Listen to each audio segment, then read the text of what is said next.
ایک وقت ایسا آیا کہ اللہ تعالیٰ نے حضرت ابراہیم کو بہت زیادہ مال عطا فرمایا. اتنے اونٹ گنے نہیں جاتے، گائیں اتنی زیادہ کہ شمار نہیں ہوتی، بکرے بکریاں اتنی زیادہ کہ شمار، بہت زیادہ مال اللہ نے عطا فرمایا. اور ابھی کچھ عرصہ پہلے آپ پیچھے جائیں نا تو جو لفظ مال تھا وہ روپے پہ تو بولا ہی نہیں جاتا تھا، وہ جانوروں پہ بولا جاتا تھا. بہت زیادہ مال اللہ نے دیا، بکریاں، گائیں، اونٹ، بیل، بڑا کچھ. تو رب کریم نے فرشتوں سے فرمایا کہ واتخذ اللہ ابراہیم خلیلا، ابراہیم میرا دوست ہے. تو فرشتے کہنے لگے یا اللہ جسے اتنا کچھ دیا جائے اس نے دوست تو بننا ہی ہوتا ہے، تو نوازا ہی بڑا ہے، اتنا مال، اتنے کھیت کھلیان، اتنا کچھ. اللہ کریم نے فرمایا جاؤ آزمائش کر لو، امتحان لے لو. فرشتہ امتحان لینے پہنچ گیا. حضرت ابراہیم کے جانور چر رہے ہیں چراگاہ میں، حضرت ابراہیم بھی ہیں، غلام بھی ہیں، بہت بڑا ریوڑ ہے.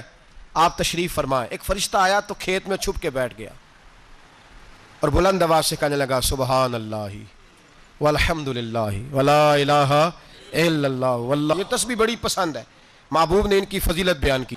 اب وہ حضرت سیدنا ابراہیم علیہ السلام کھڑے تھے تو وہ کھیت میں بیٹھ کے تسبیح پڑھنے لگا سبحان اللہ والحمد للہ ولا الہ الا اللہ. حضرت ابراہیم کہنے لگا یہ میرے رب کا نام کون لے رہا ہے؟ بڑی اس کی میٹھی آواز ہے، بڑی، کون ہے؟ ڈھونڈنے لگے، گھومتے گھومتے اس کے پاس چلے گئے، فرشتہ انسانی شکل میں. تو میرے رب کا ذکر کر رہا تھا؟ اس نے کہا میں ہی کر رہا تھا. فرمانے لگے یار ایک دفعہ پھر نہیں کرتا؟ تو کہنے لگا ابراہیم پہلے تو میں اپنی مرضی سے کر رہا تھا، تو کہتا ہے تو پیسے لگیں گے، پیسے ہیں تو کر دیتا ہوں. حضرت ابراہیم کہنے لگے بول تو کیا لے گا، میرے اللہ کا ذکر سنانے کا کیا لے گا؟ کہنے لگا جتنی بکریاں آپ چرا رہے ہیں ساری دے دے تو میں اللہ کا ذکر سنا دیتا ہوں. آپ نے فرمایا بس جا تیری ساری ہوئی، میرے رب کا ذکر سنا.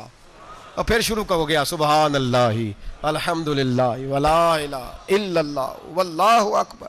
حضرت ابراہیم علیہ السلام کیف میں یار پھر ذرا سنا، نہ علماں وچ پھسا سانو، تو یار دی گل سنا سانو، ذرا دوبارہ سنا. پھر سنایا، ایک دفعہ پھر کہا. فرشتہ کہنے لگا بس جی آپ کے پیسے پورے ہو گئے.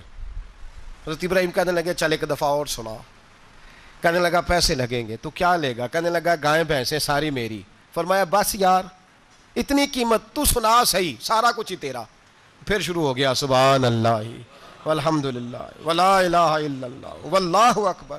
گائیں دے دیں، بھینسیں دے دیں، وہ ذکر سناتا ہے. حضرت ابراہیم کبھی مچلتے ہیں، کبھی روتے ہیں، کبھی آہیں بھرتے ہیں. تو میرے رب کا نام لے رہا ہے، ذرا پھر سے لے. کیف جاری ہے. کہنے لگا بس بھائی. حضرت ابراہیم فرمانے لگے تو اور لے لے جو لینا ہے، مجھے ذکر سنا.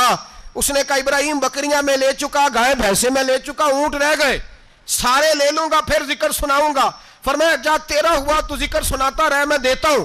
دے دیا. کچھ دیر ذکر کیا تو اب خاموش ہو گیا. حضرت ابراہیم خلیل اللہ علیہ السلام فرمانے لگے ذکر سنا. کہنے لگا ابراہیم اب تیرے پاس دینے کو کیا ہے، ہر چیز تو میں لے چکا. آپ فرمانے لگے یہ گائے بھینسیں بکریاں چرانے کے لیے تجھے کوئی نوکر ملازم بھی تو چاہیے نا. تو اس طرح کر مجھے رکھ لے، میں روٹی نہیں مانگوں گا، کھانا نہیں مانگوں گا، تو اللہ کا ذکر سناتا رہنا، میں تیرے جانوروں کی نوکری کرتا رہوں گا.